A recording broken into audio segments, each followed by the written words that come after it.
Hello friends and students, welcome to SS classes. आज हम सीखने वाले हैं सर्वनाम, क्योंकि पिछले अध्याय में हमने सीखा हुआ था संज्ञा। विकारी शब्द में संज्ञा हमने सीखा हुआ था। आज हम सीखेंगे सर्वनाम। सर्वनाम का अर्थ क्या होता है? सर्वनाम का मतलब क्या होता है? सर्वनाम यानी जो नाम के बदले में यूज किया जाता है, नाम के बदले में उपयोग में लाई जाती है, उसे कहते हैं सर्वनाम।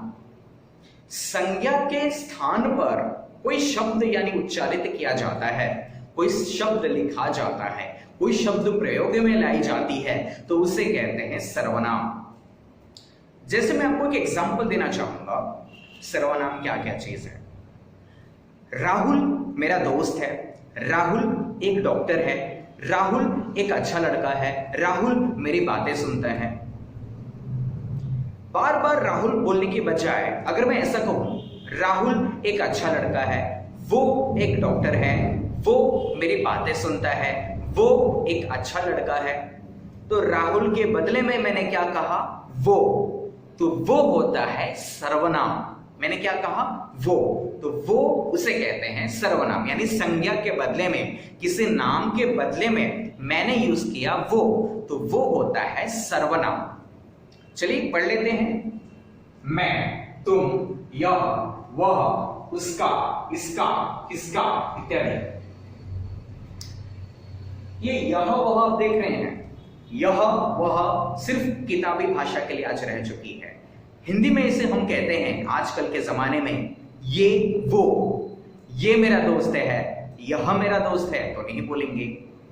वो मेरा दोस्त है, वह मेरा दोस्त है नहीं बोलते। चलिए जान लेते हैं कि कौन कौन से प्रकार हैं सर्वनाम के। पहला, पुरुषवाचक सर्वनाम। पुरुषवाचक सर्वनाम में 3 प्रकार आते हैं। कौन कौन से वो 3 प्रकार है? पहला है प्रथम, दूसरा मध्यम, तीसरा अन्य। प्रथम यानी पहला।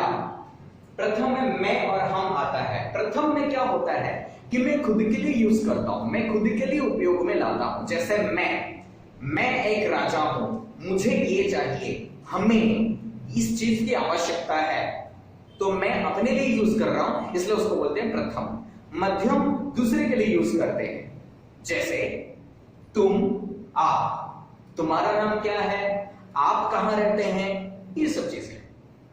तीसरा है अन्य। अन्य यानी अदर्स। इसमें वह का यूज किया गया है, वह का उपयोग किया गया, जैसे कि आप देख सकते हैं। वह 2 इंसान मिलकर यानी तीसरे के बारे में अगर बात करते हैं तो उसे बोलेंगे अन्य, यानी अन्य में वह आ जाएगा। वो आ रहा है, उसने ऐसा किया, तो ये सब आ जाएगा अन्य में। इसके बाद देखते हैं, नेक्स्ट इज अनिश्चयवाचक सर्वनाम। क्या है? अनिश्चयवाचक सर्वनाम। अनसर्टेनिटी, अनिश्चितता, यानी आपको पता ही नहीं है कि क्या होने वाला है किसी चीज का। यदि आपको ज्ञान नहीं है, किसी वस्तु या फिर व्यक्ति के बारे में यदि आपको ज्ञान नहीं है, तो उसे कहते हैं अनिश्चयवाचक सर्वनाम। पहला, आज घर पर कोई आ रहा है। कोई आ रहा है ये आपको पता नहीं है, कोई तो आ रहा होगा। सेकेंड इज वह कुछ बोल रहा था। वह कुछ बोल रहा था, लेकिन क्या बोल रहा था ये आपको पता नहीं है, यानी किसी चीज के बारे में आपको पता नहीं है, तो उसे बोलते हैं अनिश्चयवाचक सर्वनाम। क्या कहते हैं? अनिश्चयवाचक सर्वनाम। नेक्स्ट, निश्चयवाचक सर्वनाम। ये ठीक उल्टा होता है अनिश्चयवाचक का, यानी किसी व्यक्ति या फिर वस्तु के बारे में आपको पता है, इसे कहते हैं निश्चयवाचक सर्वनाम। पहले, वे मेरे मित्र हैं। वे मेरे मित्र हैं, आप जानते हो कि वो कौन है? वे मेरे मित्र हैं। वह मेरा भाई है, आप अपने भाई को जानते हो, तो वे और वह ये सर्वनाम है। कौन से सर्वनाम है? निश्चयवाचक सर्वनाम। वह मेरा बेटा है, वह मेरा भाई है, वह मेरी बहन है, यानी आप उनको जानते हो, आपको उनका ज्ञान है, इसलिए इसे कहते हैं निश्चयवाचक सर्वनाम। नेक्स्ट इज संबंधवाचक सर्वनाम। क्या है? संबंधवाचक। संबंध से ही पता चलता है कि किसी का रिलेशन है, किसी वर्ड का दूसरे वर्ड से रिलेशन रहता है। जैसी करनी वैसी भरनी, यहां पर लिखा हुआ है जैसी करनी वैसी भरनी, जैसी और वैसी ये दोनों रिलेशन का काम कर रहा है। दूसरा, जो सोएगा वो खोएगा, जो सोएगा वो खोएगा। जो और वो ये संबंधवाचक सर्वनाम होता है, एक दूसरे से रिलेशन का निर्माण करता है, संबंध का निर्माण करता है।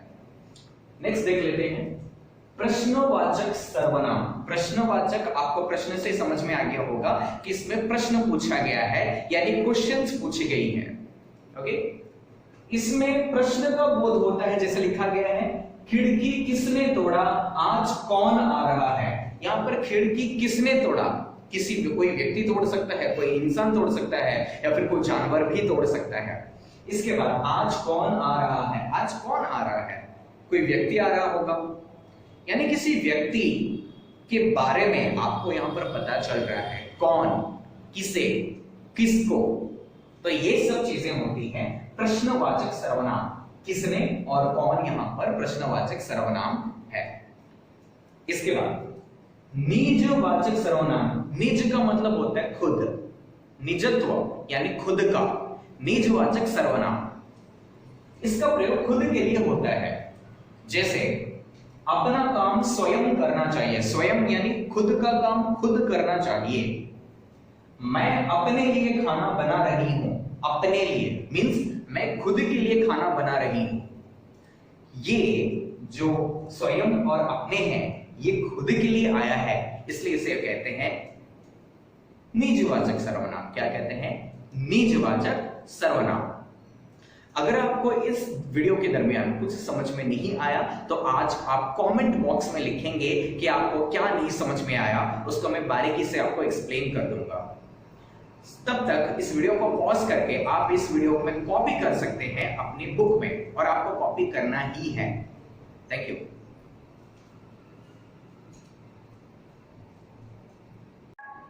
हेलो स्टूडेंट्स, आज जो हमने पढ़ा आज का रिवीजन कर लेते हैं। चलिए देखते हैं। सबसे पहले सर्वनाम।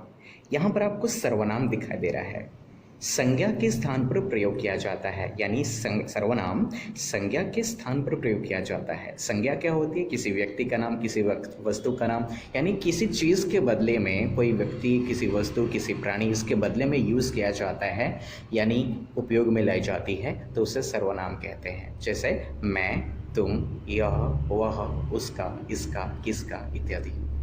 इसके बाद सर्वनाम के 6 भेद होते हैं। सर्वनाम के 6 भेद होते हैं। कौन कौन से भेद हैं? पहला, पुरुषवाचक सर्वनाम। पुरुषवाचक सर्वनाम में पहला आता है प्रथम। प्रथम में मैं और हम आता है, मध्यम में तुम और आप आता है, अन्य में वह आता है। दूसरा, अनिश्चयवाचक सर्वनाम। किसी व्यक्ति अथवा वस्तु का निश्चित ज्ञान न हो, यानी आपको पता नहीं है कि कौन वस्तु है, कौन सी वस्तु, कौन सी व्यक्ति है, कौन सा जानवर, कौन सा इंसान, क्या चीज़ है, आपको कोई पता नहीं है। जैसे आज घर पर कोई आ रहा है, ये कोई, ये होता है अनिश्चयवाचक सर्वनाम। वह कुछ बोल रहा था, कुछ बोल रहा था लेकिन क्या बोल रहा था आपको पता नहीं। इसके बाद नेक्स्ट, निश्चयवाचक सर्वनाम। किसी व्यक्ति अथवा वस्तु का निश्चित ज्ञान होता है, यानी आपको पता रहता है कि वो व्यक्ति या फिर वो वस्तु कौन सी है। वो मेरे मित्र हैं, वह मेरा भाई है। वे मेरे मित्र हैं, वह मेरा भाई है। वे और वह दोनों ही निश्चयवाचक सर्वनाम है। चौथा, संबंधवाचक सर्वनाम। एक शब्द का दूसरे से संबंध जोड़ता है। जैसी करनी वैसी भरनी। जैसी और वैसी संबंधवाचक सर्वनाम होता है। जो सोएगा वो खोएगा। जो और वो संबंधवाचक सर्वनाम ही होता है। नेक्स्ट, प्रश्नवाचक सर्वनाम। इसमें प्रश्न का बोध होता है, यानी क्वेश्चन पूछे जाते हैं। खिड़की किसने तोड़ा, आज कौन आ रहा है। किसने और कौन दोनों ही व्यक्ति से रिलेटेड है, यानी किसी इंसान से रिलेटेड हो सकता है, तो इसे कहते हैं प्रश्नवाचक सर्वनाम। छठा, निजवाचक सर्वनाम। इसका प्रयोग खुद के लिए होता है। अपना काम स्वयं करनी चाहिए। मैं अपने लिए खाना बना रही हूँ, यानी यहाँ पर लिखा हुआ है अपना काम स्वयं करना चाहिए। स्वयं यानी खुद, अपना यानी खुद, जो खुद के लिए यूज होता है उसे कहते हैं निजवाचक सर्वनाम। अगर आपने हमारे चैनल को अब तक सब्सक्राइब नहीं किया है तो अभी सब्सक्राइब कर लीजिए। ऐसे अनेक वीडियोस हमारे पास हैं और हम आपके लिए लाते ही रहेंगे। Thank you.